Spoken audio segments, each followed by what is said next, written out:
ہمیں ہمارے نبی نے پیغام دیا ہے کہ شکایتی ذہن بنانے کے بجائے وجہ اور علاج یہ دو چیزیں تلاش کرو.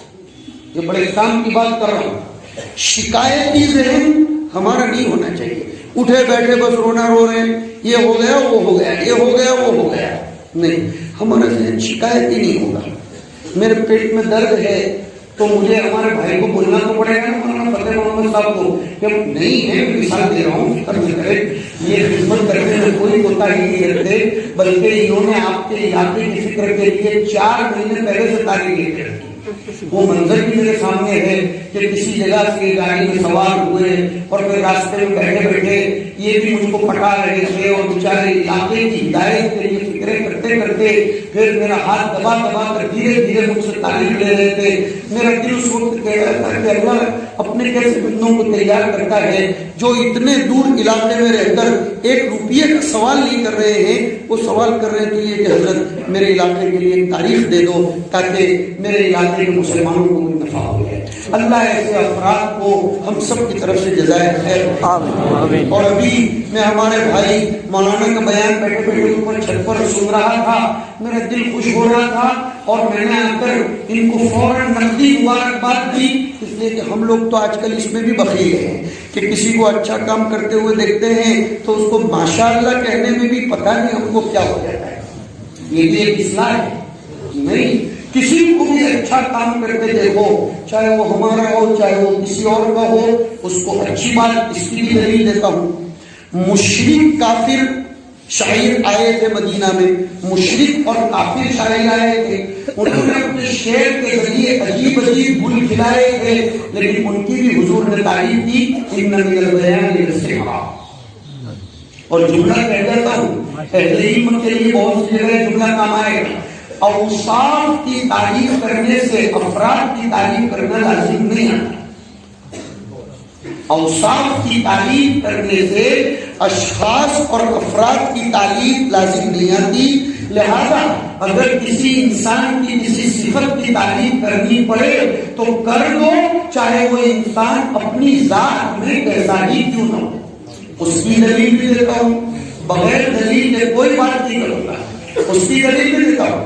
نصارا یہ مسلمانوں سے دور، لیکن قرآن نے ان کے اوصاف کی تعریف کی. ذالک بأن منهم قسیسین ورہبانا وانہم لا یستکبرون. پتہ چلا اوصاف کی تعریف کرو. ہم مسلمان بخیل نہیں ہونے چاہیے. بات یہ چل رہی تھی میرے بھائیوں کہ یہ جو کچھ حالات آتے ہیں وہ ہمیں اللہ کی طرف متوجہ کرنے چاہیے. قرآن نے کہا فلولا اذ جاءهم بأسنا تضرعوا. لولا تضرع اصل میں اس طرح ہے کہ جب ہماری پکڑ انسانوں پر آتی ہے تو وہ اللہ کی طرف متوجہ کیوں نہیں ہوتے. قرآن نے اس کی وجہ بیان کر دی کہ کیوں متوجہ نہیں ہوتے. فرمایا ولکن قست قلوبهم. یہ ہے سب سے بڑی بیماری. اب ایک سوال کروں گا میں آپ سے، چبھتا ہوا سوال، چبھتا ہوا. چبھ جائے تو ایسے معاف کرنا جیسے ڈاکٹر کی سوئی چبھتی ہے تو ڈاکٹر کو معاف کر دیتے ہو کہ نہیں؟ ارے تم تو بولے معاف کر دیتے ہیں، آگے کا جملہ بولنا چاہیے تھا. معاف نہیں کرتے بلکہ اس کو دعائیں دیتے ہیں. کیوں؟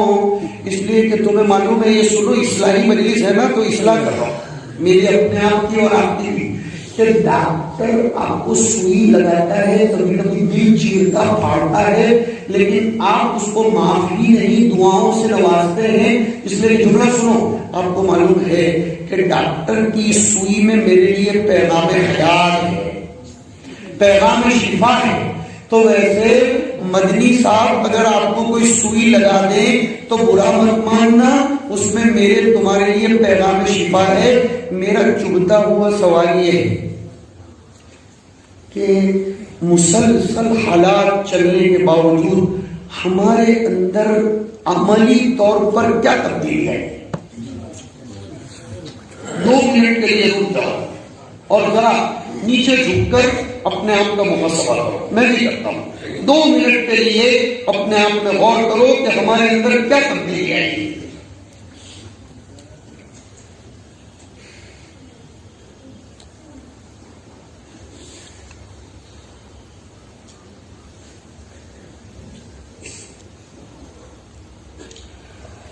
کیوں نہیں آئی؟ ہر ایک کا جواب یہی ہوگا، حالات بدل رہے ہیں، کروٹ بدل رہی ہے، ہم نہیں بدلے۔ کیوں؟ ہمارا دل سخت ہو گیا ہے، دل سخت ہو گیا۔ اور کتنا سخت ہو گیا معلوم ہے؟ کتنا سخت ہو گیا؟ قرآن کہتا ہے فَهِيَ كَالْحِجَارَةِ أَوْ أَشَدُّ قَسْوَةً، پتھر اتنے سخت، لیکن ایک اردو کے شاعر نے بڑا سستا شستہ آسان شعر کہا، جس پتھر پہ پانی پڑے متصل، جس پتھر پہ پانی پڑے متصل تو بے شوبہ گھس جائے پتھر کی سیل، پتھر کی سیل تو گھس جاتی ہے لیکن ہمارا دل نہیں گھس رہا، ہمارا دل نہیں۔ مجھے جواب دو کہ 2019 اور 2020 یہ تیسرا مہینہ ختم ہونے کو ہے، اتنے سب حالات کے باوجود کیا ہماری شادیوں کے مناظر بدلے؟ جواب دو، سچے دل سے جواب۔ اور اب بدلیں گے ایمان سے وعدہ کرو۔ کیا ہماری موت میت کی رسومات بدلی؟ اب بدلیں گی۔ کیا ہمارے چہروں کی سنتیں بدلی؟ اب بدلیں گی نا؟ کیا ہماری مسجدوں کو آباد کرنے کا نظام بدلا؟ لیکن اب انشاءاللہ قصد قلوب۔ اور امام غزالی نے لکھا ہے بہت خطرناک جملہ لکھا، شقاوت کی پہلی سیڑھی قساوت ہے۔ شقاوت انسان کی بدبختی کی ابتدا یہ اس کے دل کے سخت ہونے سے ہوتی ہے۔ کیسا ہمارا دل سخت ہو گیا ہے، کیسا سخت ہو گیا، کیسا ہوا سناؤ آپ کو۔ کندھے پر جنازہ ہے، کندھے پر جنازہ ہے، بلکہ ہم میت کو قبر میں اتار رہے ہیں لیکن موبائل ایسا لگا ہوا ہے، دنیا کی باتیں کر رہے ہیں، ہمارے سامنے معصوم بچوں کی جانیں جا رہی ہیں، لیکن ہمارے دل میں سے ایک مرتبہ بھی اللہ کی طرف متوجہ ہونے کی آواز نہیں آتی۔ ہم نے پورا کا پورا ایمان سیاسی پارٹیوں پر لا کر رکھا ہے۔ یہ ہے نبی تفاوت راہ از کجا است تا بکجا، کہ راستے کا تفاوت کہاں سے کہاں تک چلا ہے، ہمیں جانا کہاں تھا اور ہم جا کہاں رہے ہیں۔ شیخ سعدی نے گستاخ میں کہا ہے جس کا مفہوم ہے کہ میں یقین کر کے بولتا ہوں تو جس راستے پر جا رہا ہے وہ راستہ تجھ کو کعبہ تک نہیں لے جائے گا۔ اب یہ قساوت اور سختی کیسے دور ہوگی؟ اس کی پہلی سیڑھی ہے اللہ کا ذکر۔ اب آج کی مجلس میں یہ بھی بتاؤں کہ اللہ کے ذکر کا مطلب کیا ہے۔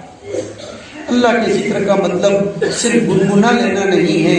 حضرت حکیم الاسلام رحمۃ اللہ علیہ نے لکھا اللہ کے ذکر کا مطلب یہ ہے ہر قدم پر اللہ کی عظمت کا استحضار۔ اللہ میرا دیکھ رہا ہے، میرا اللہ دیکھ رہا ہے۔ کتنے ڈر رہے ہیں یہ کورونا وائرس سے کہ وہ نکلا کہاں ہے، اور یہاں ماسک پہنے ہوئے ہیں، کسی کو ہاتھ نہیں لگاتے، مجموعوں میں جانے نہیں دیتے وغیرہ وغیرہ۔ کاش کہ وہ اللہ کو وہو معکم اینما کنتم۔ ذرا اس آیت پر غور کرو، کورونا وائرس کا آنا یہ تو متوقع ہے، ہم دعا کرتے ہیں انشاءاللہ ہمارے ملک میں اللہ تعالیٰ سب کی حفاظت فرمائے بلا کسی تفریق ملک و ملت اور مسلک و مشرق کے، اللہ سب کی حفاظت فرمائے۔ لیکن اللہ کی پکڑ کا وائرس تو ہر وقت ہمارے ساتھ، لیکن ہم اپنی آنکھوں پر پردہ نہیں ڈالتے کہ غیر محرم کو دیکھنا ہوتا ہے، جب پیٹ میں لقمہ ڈالنا ہوتا ہے اپنے ہاتھ کو، کاش کہ جیسے آج کل ہدایات دی جا رہی ہے کوئی بھی چیز کو ہاتھ لگاؤ تو پہلے دھو لو بعد میں بھی دھو، کاش کہ ہم کوئی بھی گناہ کرنے سے پہلے اپنے دل کو مان لیتے اور گناہ کرنے کے بعد اس کا سیبل کر لیتے، لیکن یہ استحقار نہیں۔ قرآن نے کیا فرمایا؟ زین لہم الشیطان ما کانوا یعملون، شیطان نے ان کی نگاہوں میں ان کے اعمال کو مزین کر دیا، اور سب سے بڑی مار کیا پڑی؟ اس آیت کی روشنی میں اب میں 5 منٹ کی گفتگو سمیٹوں گا. سب سے بڑی مار یہ پڑی شیطان جب ہماری نگاہوں میں ہمارے اعمال کو مزین کر دیتا ہے تو قوت تمیز ختم ہو جاتی ہے. کیا مطلب قوت تمیز؟ حق باطل نظر آتا ہے اور باطل حق نظر آتا ہے، غلط صحیح نظر آتا ہے اور صحیح غلط نظر آتا ہے.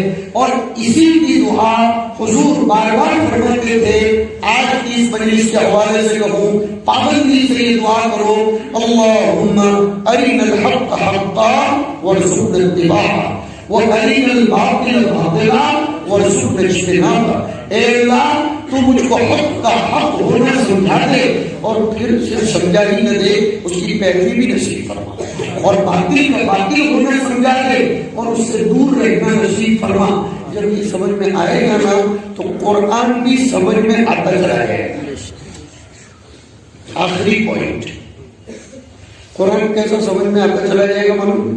پھر کوئی ٹینشن نہیں، کوئی فکر نہیں، ایمان والا اطمینان کے ساتھ رہے گا اور وہ یہ کہے گا میرا ایمان ہے ما شاء اللہ کان وما لم یشاء لم یکن. اللہ جو چاہے گا وہی ہو کر رہے گا اور اللہ جو نہیں چاہے گا وہ کسی بھی صورت میں نہیں ہو سکتا. اسی حقیقت کو اللہ نے سورہ والضحیٰ میں فرمایا. بہت بڑی کی بات کہہ کر پھر رخصت ہوگا آپ سے. اللہ نے 3 چیزوں کی قسم کھائی، والضحیٰ واللیل اذا سجا، 2 چیزوں کی. چاشت کے وقت کی قسم، صبح کے وقت کی بھی، اس لیے صبح میں کبھی کبھی کوہرا پڑتا ہے تو روشنی نظر نہیں آ پاتی. صبح میں کبھی کبھی شبنم برستی ہے تو روشنی نظر نہیں آ پاتی. صبح میں کبھی کبھی کوہن کالی ہوتا ہے، گہن کالی ہوتا ہے، لیکن چاشت کے وقت عیار اچھے بیاں والی کیفیت ہوتی ہے. اور واللیل اذا سجا، واللیل اذا جاء، واللیل اذا سجا، اور وہ رات جب وہ اپنے پردے ڈال دے نہایت تاریک ہو جائے. یہ دونوں چیزوں کی قسم کس حقیقت پر کھائی گئی معلوم ہے؟ اس حقیقت پر کھائی گئی کہ ماں ودعک ربک وما قلی.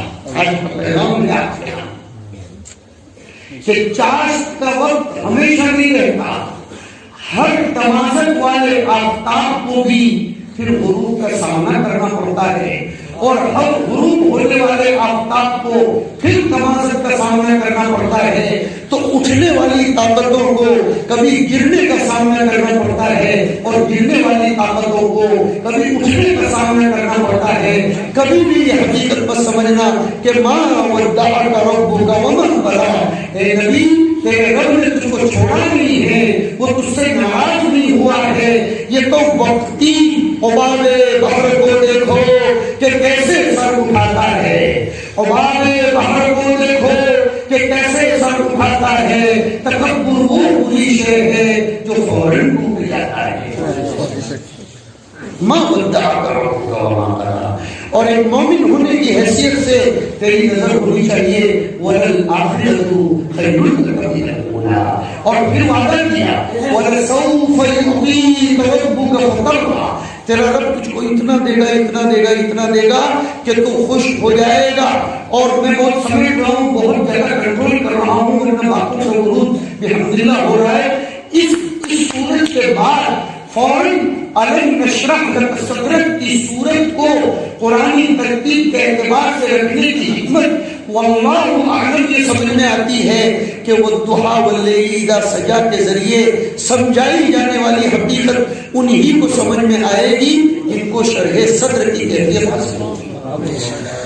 علم نشرح لک صدرک، ہم نے تیرے سینے کا شرح نہیں کیا. ووضعنا عنک وزرک الذی انقض ظہرک ورفعنا لک ذکرک. اب حقیقت پیش کی، گھبراؤ نہیں. فإن مع العسر یسرا، اور ڈبل ڈبل کہا گیا ان مع العسر یسرا.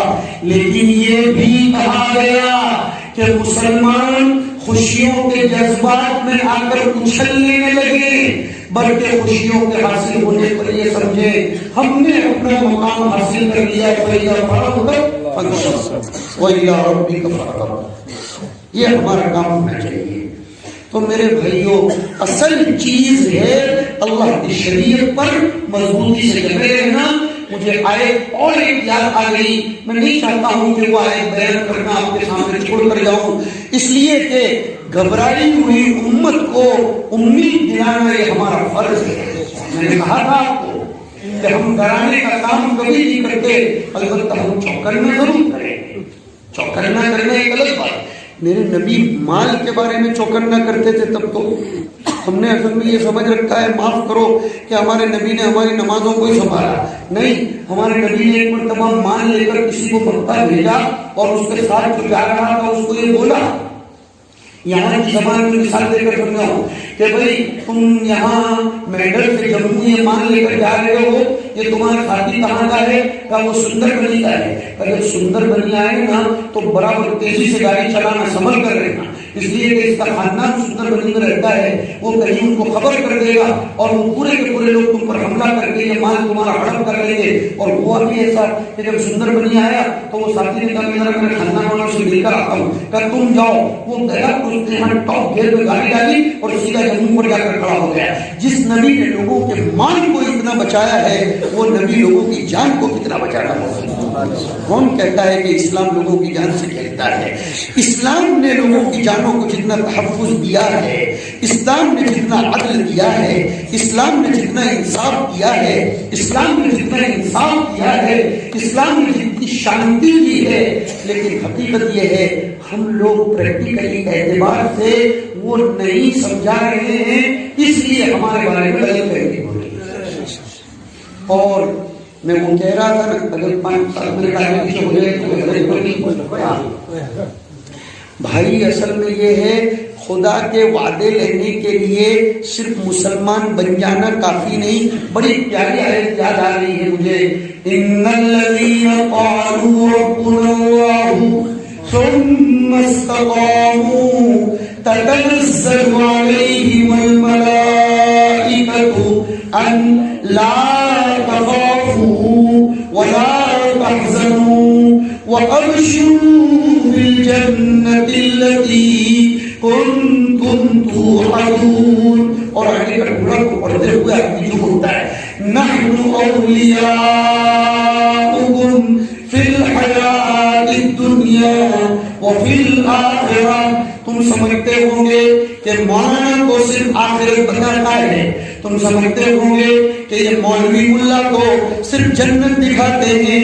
آج کی آیت نے بتایا کہ ایمان پر آ کر اگر ہر میدان میں ایمان و اسلام کو تھام لیا, شادی میں بھی مسلمان, مسجد میں بھی مسلمان, بازار میں بھی مسلمان, خانقاہ میں بھی مسلمان, نماز میں بھی مسلمان, اور دکان پر بھی مسلمان, نگاہ کا بھی مسلمان, شرمگاہ کا بھی مسلمان, دماغ کا بھی مسلمان, دل کا بھی مسلمان.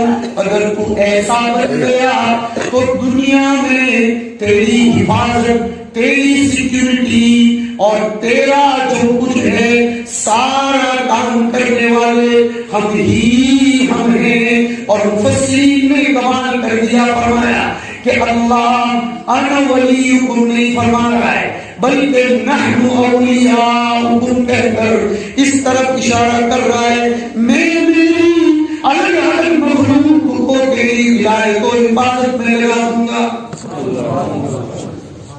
نحن اولیاء فی الحیات دنیا میں بھی اور آخرت میں. اکیلا آخرت نہیں لیکن استقامت ضروری. بن جاؤ سچے پکے شانتی پریا, اور مسجدوں کو, مدرسوں کو, مکتبوں کو آباد کرنے والے مسلمان. معاملہ, عبادات, معاشرت سب میں سچے پکے مسلمان مل جاؤ. لڑنا جھڑنا ہمارا کام نہیں, لڑنا بھڑنا ہمارا کام نہیں, اچھلنا کودنا ہمارا کام نہیں. ہم تو وہ کریں گے جو ہمیں اپنے علماء نے بتایا ہے. اور بہت سے لوگ یہ جو ہم علماء پر ایک اعتراض کرتے ہیں, آج میں ان کے کان صاف کر دینا چاہتا ہوں کہ ہمارے علماء اپنا وہ رول کیوں ادا نہیں کرتے جو انہوں نے انگریزوں کے خلاف کیا تھا. سن لو, اس وقت ہمارے سامنے انگریز تھے لیکن آج ہمارے ساتھ ہمارے برادران وطن ہیں. معاف کیجیے, مجھ کو معاف کیجیے, بہت معاف کیجیے, لیکن حقیقت بولتا ہوں، ہمیں اپنے برادران وطن کے ساتھ خواجہ معین الدین چشتی والی جو پالیسی ہے وہ اختیار کریں۔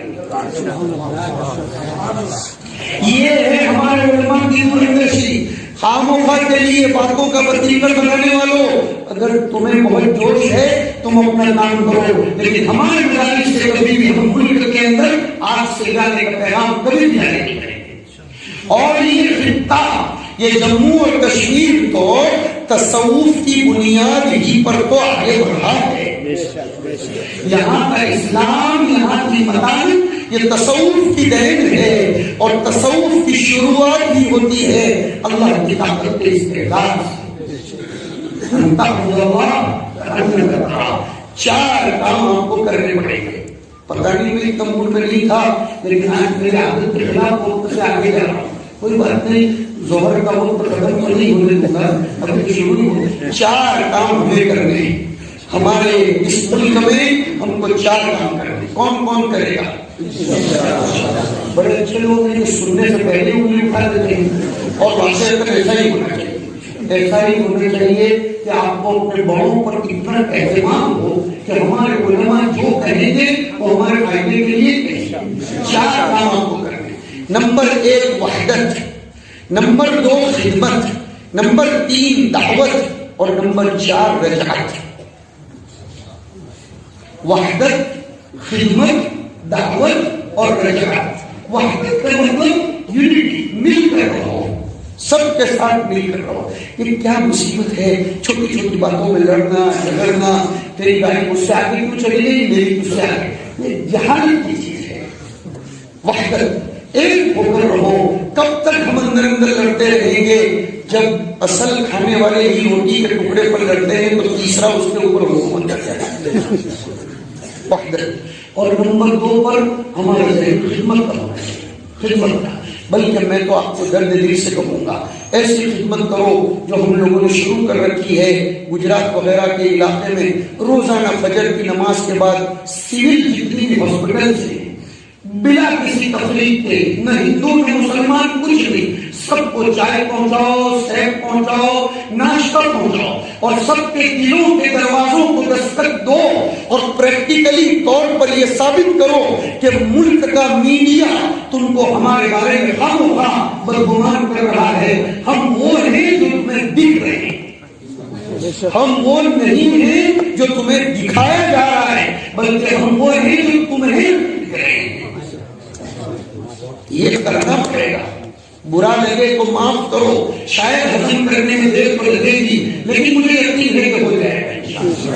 خدمت کرو، کسی مریض کی، کسی سسکتے ہوئے، کوئی فرق ہمارے نبی نے نہیں کیا کون اپنا ہے کون پر۔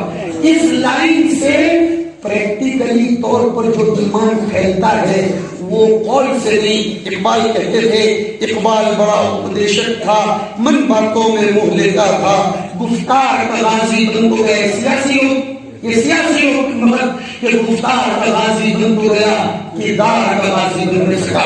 یہ سب کردار کے غازی ہیں جو یہاں بیٹھے ہوئے ہیں، کیسی کیسی پہاڑیوں پر، اور کیسے کیسی خانقاہوں میں، اور کیسے کیسی سرزمینوں پر، بنجر زمینوں پر، اپنی خدیاؤں میں اپنی شمعیں جلا کر آپ کی نسلوں کی حفاظت کر رہے ہیں۔ یہ خدمت۔ اور نمبر 3 پر دعوت۔ کھانا کھلانے کی دعوت نہیں بولنا چاہتا، ایمان کی دعوت، اسلام کی دعوت ہم لوگوں نے شروع کر دیا ہے۔ مسجد میں لاؤ، شام کو 4 بجے سے لاؤ، مسجد درشن پروگرام کرو، اور 4 بجے لا کر رات کو 7:30 بجے ان کو کچھ کھلا کر رخصت کرو، انہیں بتاؤ ہمارے وضو کی فلسفی ہے، ہماری نماز کی فلسفی ہے، اور رکو اچھا خاصا وقت ہماری مسجد میں رکو، اور دیکھو کہ ہماری مسجد میں کون سا ایسا پیغام دیا جاتا ہے۔ ہماری مسجد میں تو پورے ملک کے لیے دعائیں ہوتی ہیں، اور ہم لوگ تو دعا کرتے ہیں۔ کتنا پیارا جملہ ہے ہماری نمازوں کا، اہدنا الصراط المستقیم، اور وہ اتنا پیارا جملہ ہے کہ اس پر آمین کہنے کے لیے فرشتے بھی اترتے ہیں۔ فرمایا نا، انہ من وافق تأمینہ تأمین الملائکۃ غفر لہ ما تقدم من ذنبہ۔ تو ایمان سمجھاؤ رہو۔ اور چوتھے نمبر پر میں نے بولا، جس پر آج کا تقریباً بیان چلا، رجعت، اللہ کی طرف رجوع ہونا۔ اللہ کی طرف متوجہ ہونا اپنے عمل کے ذریعے، اور اسی کے لیے آگے اوقات آ رہے ہیں۔ اللہ تعالیٰ ہم لوگوں کو سمجھنے کی، سمجھنے کی اور صحیح معنی میں انسان بننے کی توفیق نصیب فرمائے۔ ہمیں جذباتی مسلمان کے بجائے حقیقتی مسلمان بنائے، ہمیں شان رحمت للعالمین کا ہر جگہ خیال رکھنے والا بنائے۔ وصلی اللہ وسلم علی نبینا مولانا محمد وعلی آلہ وصحبہ اجمعین۔